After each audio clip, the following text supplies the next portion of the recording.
કોંગ્રેસ પક્ષમાં moral responsibility નામની એક વસ્તુનું પાલન થયા કર્યું છે. કડી અને વિસાવદર બંને ચૂંટણીઓ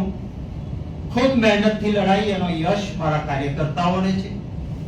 પરિણામ નથી આવી શક્યું એની જવાબદારીનો મેં સ્વીકાર કર્યો છે અને મેં થોડા સમય પહેલા જ અમારા ઓલ ઇન્ડિયા કોંગ્રેસ કમિટીના પ્રેસિડેન્ટને મારું રાજીનામું મોકલી આપ્યું છે કે પરિણામ નથી આવી શક્યું એની જવાબદારીનો હું સ્વીકાર કરું છું. અને આજે જ અત્યારે જ આ પ્રદેશ કોંગ્રેસ પ્રમુખ તરીકેની આપની સાથે આ છેલ્લી